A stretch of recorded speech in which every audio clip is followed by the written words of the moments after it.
બે પછીનું જાંબુઘોડા ને 2002 પહેલાંનું જાંબુઘોડા, એનો હિસાબ કિતાબ થોડો આપણે વાત કરવી પડે. આપણે રાજકીય ક્ષેત્રમાં રહીએ છીએ એટલે થોડીક વાત કરવી પડે.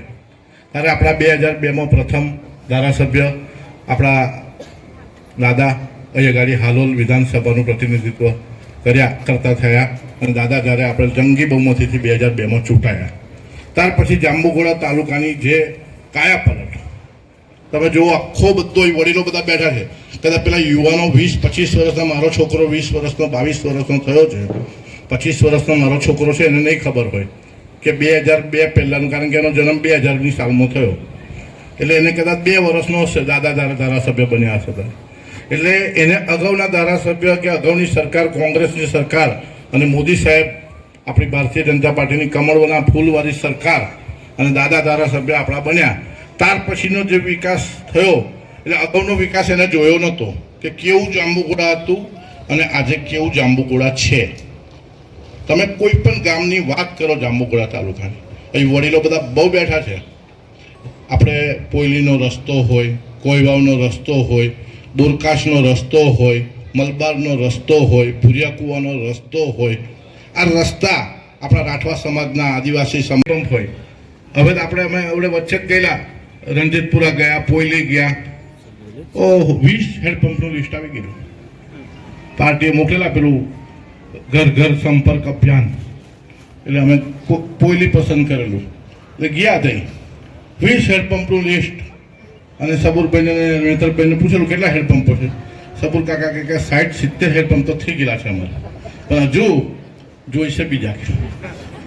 તો આપણે ગાડી ચડાવી, પોયલી આપણા ભારતીય જનતા પાર્ટીના આગેવાનોને ઉપર રજૂઆત કરી, ગાડી ચડાવીને તો હેન્ડપંપ ઠોકી દીધા, મોટરો નાખેલી, હેન્ડપંપો ચાલુ કર્યા. ઘેરે ઘેર હેન્ડપંપ, 2-5 ઘરોમાં હેન્ડપંપમાં કે આવું. પહેલાં આખા ગામમાં કોંગ્રેસના રાજમાં 2 કે 3 હેન્ડપંપ અને અત્યારે હો હેન્ડપંપ. પણ પાછા શું કે કોંગ્રેસવાળા કોઈ વિકાસ જ નહીં થયો, એમને દેખાતું જ નહીં, પાટા બોધીને જ ફરે બધા જ કોંગ્રેસવાળા. એવી રીતે આપણે આ હેન્ડપંપની પૂર્ણિની વાત કરી. હવે શિક્ષણની વાત કરીએ.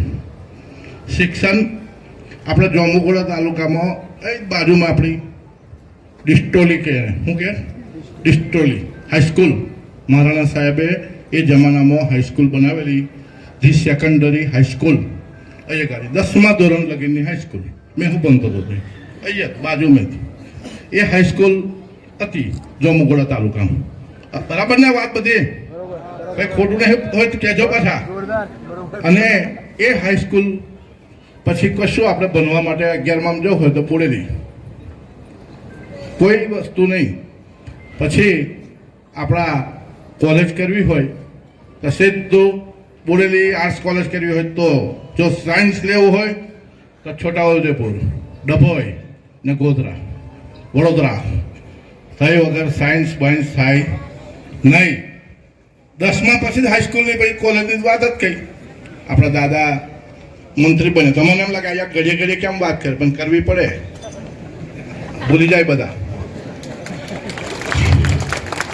એટલે આપણે હાઈસ્કૂલ, કોલેજ દાદા મંત્રી બન્યા, ઉચ્ચ અને ટેકનિકલ શિક્ષણ ગુજરાત સરકારમાં આપણે ગયા હતા. અમે એ ગયા, જ્યોતિન્દ્રસિંહને બધા અમે હતા, આખી પાર્ટી આખી. તો ગયા દાદા કે વાત કરી અમારે કોલેજની, આમ થયું.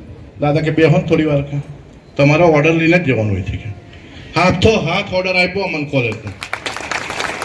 કઈ ગાડી કોલેજનો હાથો હાથ ઓર્ડર લઈને અમે આવ્યા અહીં જાંબુઘોડામાં. અને આજે ફોન કર્યા રસ્તામાં ફટાકડા ફોડવાના છે ભાઈ. કોલેજનો ઓર્ડર તો આવેલો, પણ જમીન માટે હવે ફટાફટ કલેક્ટરને બોલાવીને કાગળિયા કરીને નારુકોટ ખાતે આર્ટ્સ એન્ડ સાયન્સ કોલેજ 22 કરોડના ખર્ચે. તમે જાઓ સોફા પર બેસીને જોવા જજો. આદિવાસીના છોકરા, બારિયા સમાજના છોકરા, નાયક સમાજના છોકરા, રાઠવા સમાજના છોકરા, બીજા તાલુકાના હગાવાળાનો પણ ફોન આવે કે અમારા જાંબુઘોડામાં એડમિશન લેવાનું છે. છોટાઉદેપુર હગાનો ફોન આવે કે નહીં, સાહેબ આવ્યા છે. તમારા હગાનો ફોન આવે કે નહીં, તમારી પર એડમિશન લેવાનું છે એમ.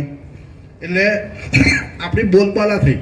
આપણી સાયન્સ કોલેજ આવી, આપણી હીરાપુરમાં KGBV, આપણી રામપુરામ KGBV, આપણી હવેલીમ KGBV, આપણી મોડલ સ્કૂલ, PMC શાળા, આદિજાતિ કન્યા શાળા, આવી અનેક શિક્ષણનું ધામ હવે પાછી બીજી 3 PM 2 PM સાથે આપણે ગુજરાતની અંદર 38 શાળાઓ મંજૂર થઈ. એમાં જાંબુઘોડા તાલુકામાં 2 મળી, પંચમહાલ જિલ્લામાં 8 થઈ પીએમસી, એમાં જાંબુઘોડામાં 2 મળી પીએમસી શાળા, હવેલી અને જાંબુઘોડા. આવી અનેક યોજનાઓ આપણી ગુજરાતની ભારતીય જનતા પાર્ટી કમલના ફૂલવાળી સરકાર, આપણા સંસદ સાહેબ, આપણા દાદા જ્યારથી ધારાસભ્ય બન્યા અને આ કોલેજ આપણને અપાઈ, એક તો કાર્ય આપણે ભૂલાય ના. આપણા આદિવાસીના પેલા કોંગ્રેસ વાળા શું કે શિક્ષણનું આવું કરી દીધું, પેલાનું આવું કરતા. તમારે બોલવાનું છે ભાઈ. તમે લાવ્યા હતા હું પહેલા એ બતાવો, તમારો હિસાબ આલો ને તમે. આજે શિક્ષણ ક્ષેત્રે અત્યારે 75 ઓરડા જાંબુઘોડા તાલુકામાં 75 ઓરડાના મકાનના કામ ચાલે છે. ગામડે ગામડે જાઓ તમે, નિહારો તોડી કાઢી છે. 17 કરોડ રૂપિયા મંજૂર કરાયા છે ઓરડા માટે. આવી રીતે અનેક યોજનાઓ. કોરોના કાળની અંદર ભારતીય જનતા પાર્ટીનો કાર્યકર પંડિત દીનદયાળ ઉપાધ્યાયજીને વરેલો કાર્યકર્તા છે, જે સેવા ભાવનાથી ચાલતો કાર્યકર્તા છે. એ કાર્યકર ભારતીય જનતા પાર્ટીનો કોરોના હતો ને, તો આપણો કોઈ કાર્યકર અંદર ઘરમાં ભરે નહીં. તો આપણે માસ્ક પહેરીને લોકોને કીટ પાલવા ગયા છે. ગામડે ગામડે અમારા નાયક સમાજના લોકો, રાઠવા સમાજના લોકો, બારિયા સમાજના લોકો, જે લોકો બહાર મજૂરી કરતા, એમને ધંધા રોજગાર બંધ હતા.